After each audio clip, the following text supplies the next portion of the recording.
तो आज इस वीडियो में हम बात करने वाले हैं पर्सनल ब्रांड के बारे में। अगर आप इंश्योरेंस इंडस्ट्री में काम कर रहे हो और आपका काम है अपनी टीम में एजेंट्स को रिक्रूट करना, तो बॉस आपको पर्सनल ब्रांड क्रिएट करने की सख्त जरूरत है। क्यों? क्योंकि आप देखिए ना, इंश्योरेंस इंडस्ट्री में लाखों करोड़ों मैनेजर्स काम करते हैं ना, तो इतने सारे मैनेजर्स में हमें अलग तो दिखना पड़ेगा ना।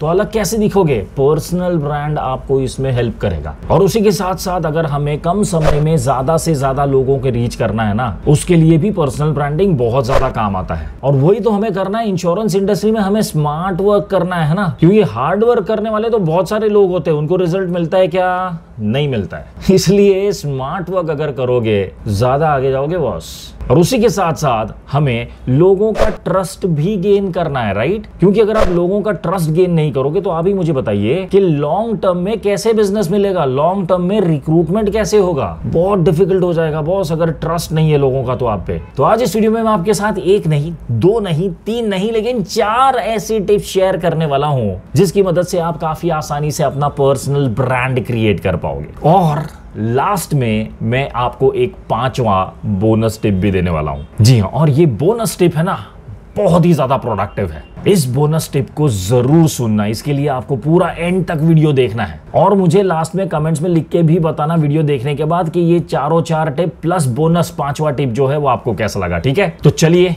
शुरू करते हैं।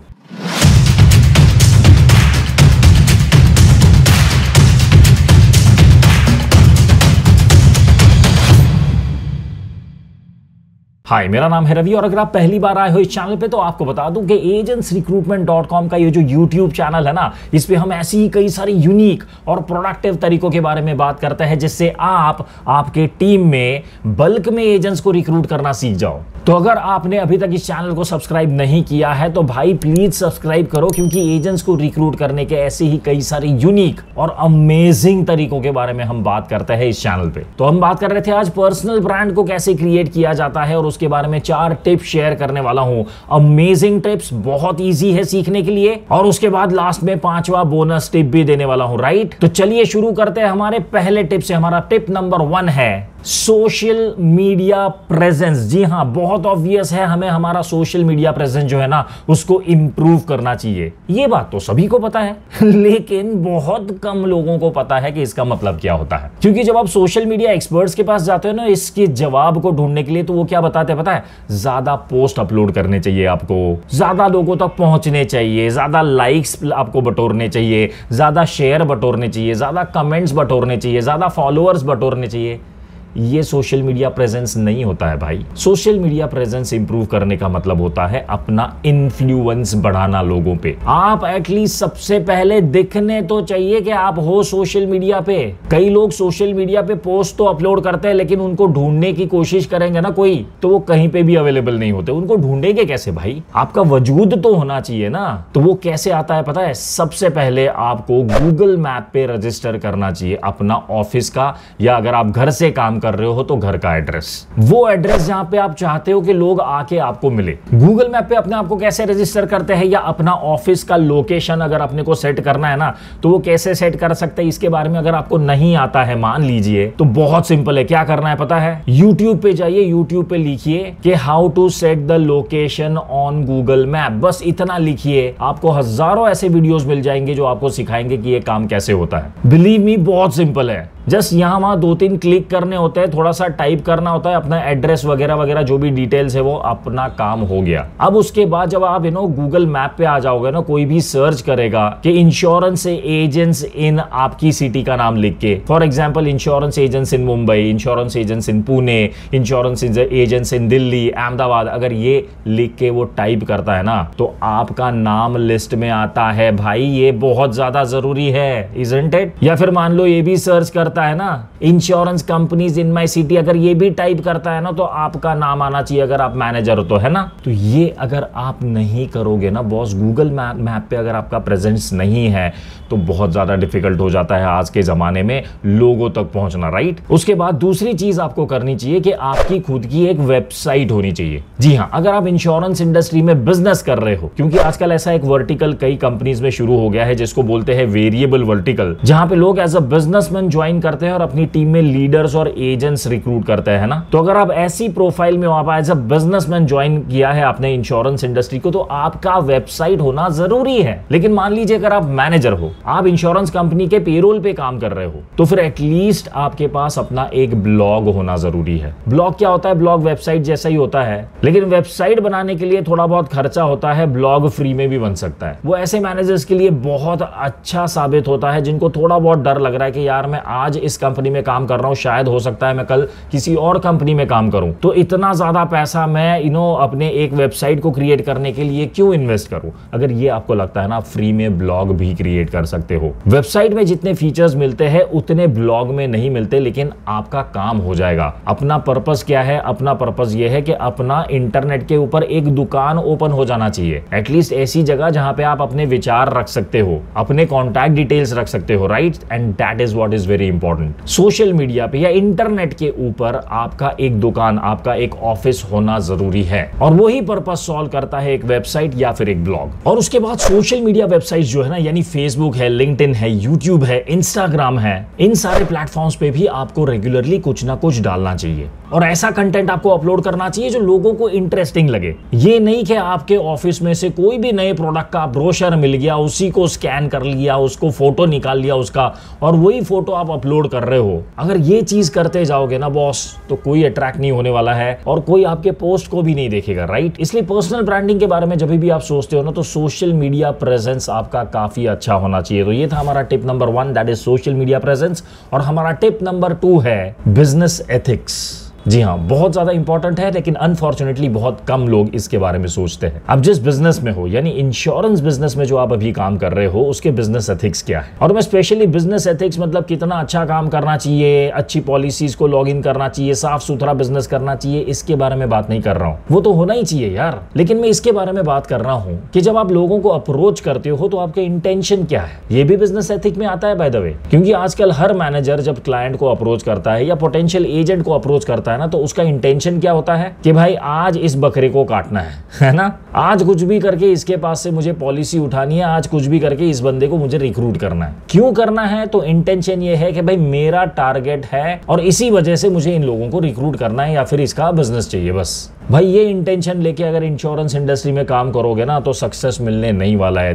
That is guaranteed in fact. लेकिन हाँ, अगर ये इंटेंशन लेके काम कर रहे हो आप इंश्योरेंस इंडस्ट्री में कि मुझे लोगों को हेल्प करना है, मुझे लोगों को बेटर फाइनेंशियल डिसीजंस लेने में हेल्प करना है, मुझे उनका अच्छी तरह से फाइनेंशियल प्लानिंग करना है, मुझे उनको एक ऐसी इनकम अपॉर्चुनिटी देनी है, एक ऐसी बिजनेस अपॉर्चुनिटी देनी है जिससे वो परमानेंटली फाइनेंशियल क्राइसिस से बाहर आ सकते हैं। अगर ये इंटेंशन लेके लोगों के पास जाओगे ना बॉस, तो लोग जरूर आपके साथ काम करेंगे, क्योंकि इंटेंशन ही लोगों को अट्रैक्ट करता है। गलत इंटेंशन कभी भी लोगों को अट्रैक्ट नहीं करता है, सही इंटेंशन लोग पहचान जाते हैं। और उसके बाद आप बात कीजिए सपोर्ट सिस्टम के बारे में, क्योंकि लाखों मैनेजर्स काम कर रहे हैं भाई, कोई भी सपोर्ट सिस्टम के बारे में बात नहीं कर रहा है कि अगर कोई भी उनकी टीम में मान लो काम करने की इच्छा रखता है तो उसको क्या सपोर्ट मिलेगा, कितना ज्यादा आप लोगों के लाइफ में वैल्यू ऐड क्रिएट कर सकते हो, इसके बारे में बात करो ना, फिर देखो लोग कैसे जुड़ते हैं। तो ये थी हमारी tip number 2, that is business ethics. और उसके बाद हम बात करते हैं हमारी टिप नंबर 3 के बारे में, और वो है अपडेट योर नॉलेज। जी हाँ, बहुत ही ज्यादा इंपॉर्टेंट है बॉस। इंश्योरेंस इंडस्ट्री में काम करना है ना,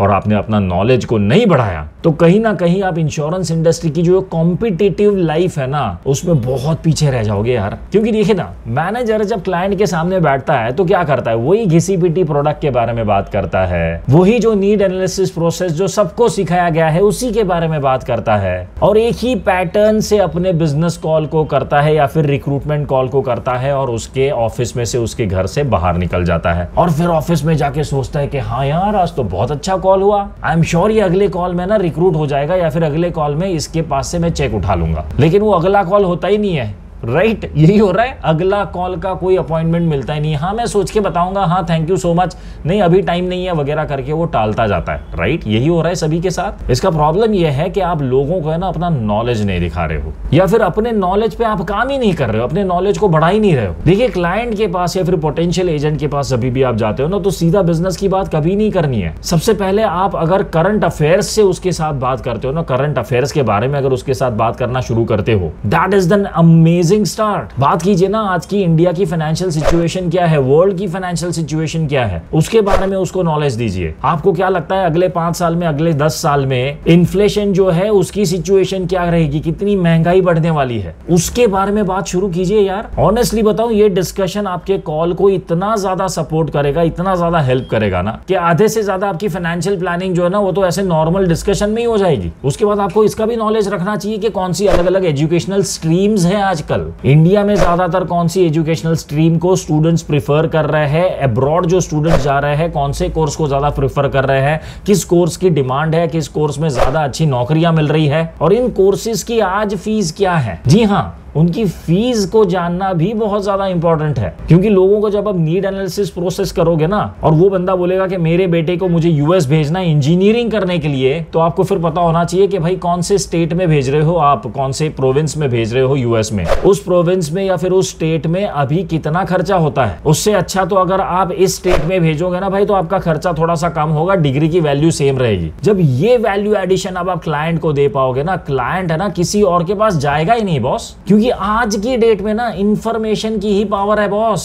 अगर आप सही इंफॉर्मेशन सही टाइम पे उसके सामने रखते हो ना, तो फिर आपको चेक मांगने की जरूरत नहीं पड़ेगी, वो ऑटोमेटिकली चेकबुक निकाल के आपको चेक दे देगा। उसके बाद मान लो आप रिक्रूटमेंट कॉल पे बैठे हो, तो आपको है ना दूसरे जो बिजनेस अपॉर्चुनिटीज आज अवेलेबल है उसके बारे में भी बात करना चाहिए, और ये अपना जो बिजनेस अपॉर्चुनिटी है ना इंश्योरेंस इंडस्ट्री में, उसको कंपेयर करना चाहिए दूसरे बिजनेसेस के साथ कि दूसरे बिजनेस में कितना कैपिटल की जरूरत पड़ती है, पैसा कितना पहले डालना पड़ता है तब जाके आउटपुट मिलता है, कितने समय तक वेट करना पड़ता है अपने बिजनेस में से प्रॉफिट को निकालने के लिए। और जो भी बिजनेस दूसरा करोगे ना उसमें आप अकेले होंगे, आपको ऐसा कोई मेंटोर नहीं मिलेगा जिसने ये सारी चीजें की हुई है, उसको पता है कि सक्सेस कैसे मिलता है। तो जो भी आप करोगे ना वो अपने बलबूते पे करोगे और ट्रायल एंड एरर बेसिस पे करोगे। इंश्योरेंस इंडस्ट्री में तो भाई सेट पाथ है, प्रोसेस एकदम क्लियर है, अगर आप इतना काम करोगे आपको इतना पैसा मिलेगा, दैट्स इट। मतलब हमने हाईवे ऑलरेडी बना के रखा हुआ है, आपको हाईवे बनाने की जरूरत नहीं है, सिर्फ अपनी गाड़ी को ये देखना है कि हाईवे से नीचे ना उतर जाए बस। अब इतनी अच्छी बिजनेस अपॉर्चुनिटी और कौन सी हो सकती है बताओ। तो इन सारी चीजों पे ना आपका नॉलेज बहुत अच्छा होना चाहिए। तो ये था हमारा तीसरा point, that is update your knowledge. और उसके बाद हम बात करेंगे हमारे चौथे पॉइंट के बारे में, और वो है कंसिस्टेंसी।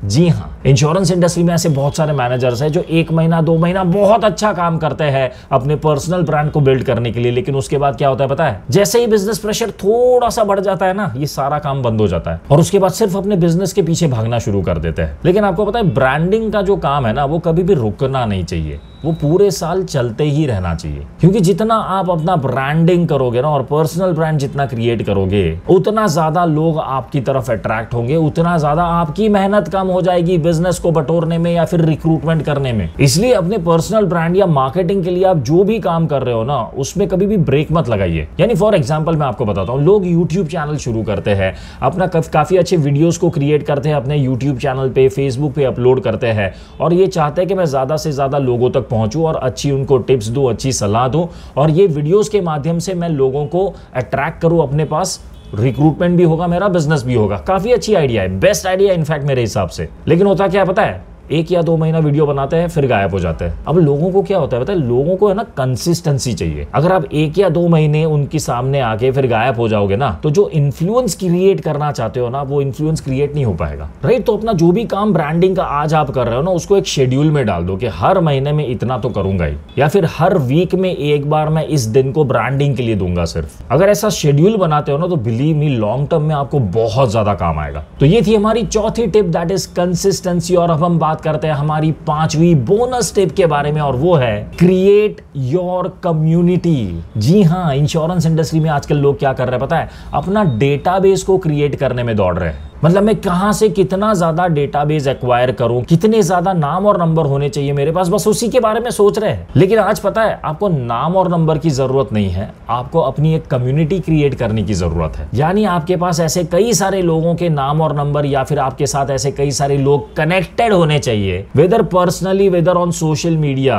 कि जो चाहते हैं अपनी लाइफ में कुछ सेकंड इनकम सोर्स को जनरेट करना, कि जो चाहते हैं कुछ पार्ट टाइम बिजनेस करना, कि जो चाहते हैं अपनी फैमिली में जितनी जितनी भी फाइनेंशियल क्राइसिस है ना उनको खत्म करना। ऐसे लोग अगर आप अट्रैक्ट कर पाते हो, ऐसे लोगों की एक कम्युनिटी अगर बिल्डअप कर पाते हो ना, तो believe me creating a community is much more powerful than just acquiring a database, isn't it? तो आज से ये ना अपनी मेंटालिटी चेंज कर दीजिए। अभी डेटाबेस के पीछे नहीं भागना है अपने को क्या करना है, अपने को अपनी कम्युनिटी क्रिएट करनी है। वो कैसे होती है? सबसे पहले आप एक काम कीजिए, आपके पास जो अभी जितना भी डेटाबेस है ना उसको सेग्रीगेट कीजिए, उसको छांट लीजिए। आप ऐसे लोगों को जिसको आपने आइडेंटिफाई किया है, जहां पे कुछ लोगों को बहुत ज्यादा फाइनेंशियल नीड्स है, तो ऐसे लोगों का नाम और नंबर है ना आप अलग कर लीजिए। और फिर मान लो जिनके लाइफ में सोशल नीड्स भी बहुत ज्यादा है, जैसे फॉर एग्जांपल उसके बेटे की एजुकेशन के लिए उसको बहुत ज्यादा पैसा की जरूरत है, उसकी बेटी की शादी होने वाली है अगले 2-3 साल में, तो उसके लिए वो पैसा जमा कर रहा है। तो ऐसे सोशल नीड्स वाले अगर लोग आप आइडेंटिफाई कर पाते हो ना, तो उसका डेटाबेस अलग बना दीजिए।